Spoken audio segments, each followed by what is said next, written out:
अस्सलाम नाज़रीन, मेहरान टीवी में भलीकार मां मुबशिर सोलंकी ऐं मां आहियां फराशा। सबका पहिरीं हिकु नज़र हेडलाइन ते। वफ़ाक़ी हुकूमत अवाम मथां पेट्रोल बम किराए छॾियो। पेट्रोल जी क़ीमत में हिक ई वक़्तु 137 रुपया 24 पैसा फी लीटर वाधि। पेट्रोल जो नओं अघु 458 रुपया 41 पैसा फी लीटर ताईं पहुची वियो। डीज़ल जे अघ में बि ॻाटे तोड़ वाधि।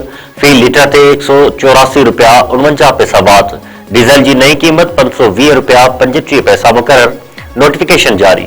ज़र मूजिब पेट्रोल लेवी ते 160 रुपया 61 पैसा कई वई आहे। डीज़ल ते लेवी पूरी कई वई आहे।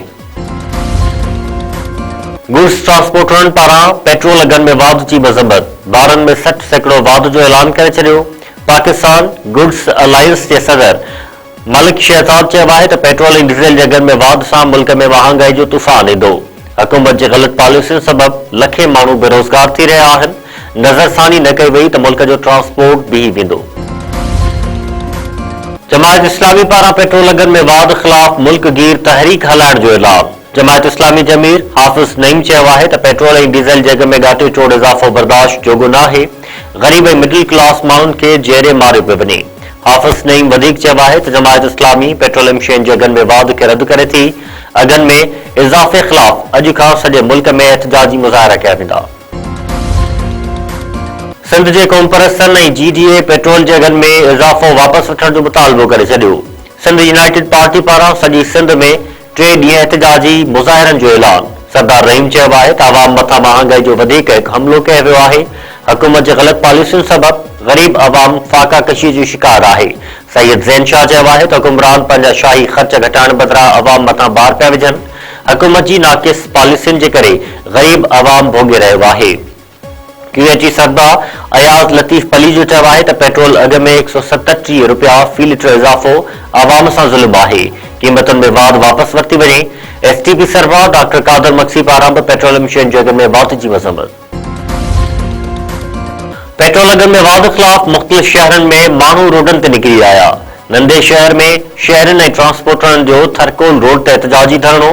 बदीन में चिंची रक्षा ड्राइवरनि जो काज़िया वाह पुल ते एहतजाजी मुज़ाहिरो। हुकूमत ख़िलाफ़ नारेबाज़ी। उमरकोट में सवें शहरी ऐं सियासी समाजी कारकुन सरापा एहतजाज। शहर जे मुख्य चौक ते मुज़ाहिरो कयो वियो। टंडोबागो मानजंद ऐं ॿियनि शहरनि में बि एहतजाजी मुज़ाहिरा। पेट्रोल अघनि में वाध जूं दाहूं। सिंध जे मुख़्तलिफ़ इलाक़नि में बरसात जो सिलसिलो जारी। हैदराबाद टंडोलाहियार मटियारी में ख़ासि ऐं जामशोरो में बरसात।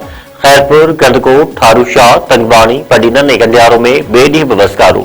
घारो बांदी मोरो खानबाहण दाहिली छाछरो ऐं ॿियनि इलाइक़नि में पिणु बरसात। रोडनि रस्तनि ऐं हेठाहीं वारे इलाइक़नि में पाणी भीजी वञण करे रवासी मुश्किलातुनि जो शिकार। सदर आसिफ अली ज़रदारी जो वेझो दोस्त ग़ुलाम कादिर मरी लाड़ाड़ो करे वियो। ग़ुलाम कादिर मरी कुझु ॾींहंनि खां बीमारी सबबि कराची जी निजी अस्पताल में दाख़िल हो। इलाज दौरान संदसि साह जी तंज टुटी पई। पार्टी अॻवाननि ऐं बिरादरी में दुख जी लहर। मरहूम जी जनाज़ नमाज़ अॼु मंझंदि जो टंडोलाहियार वेझो अबारे ॻोठ में अदा कई वेंदी। मिठी अस्पताल जे चीफ मेडिकल ऑफिसर जे मुबैना आपघात वारे केस में 3 सीनियर डॉक्टरनि समेत समूरनि जवाबदारनि जी ज़मानत रद्द। अदालत अॻूणे MS हरेश जगाणी मोहन खत्री डॉक्टर अब्दुल मालिक नोहड़ी ऐं ॿियनि जी ज़मानत रद्द करे छॾी।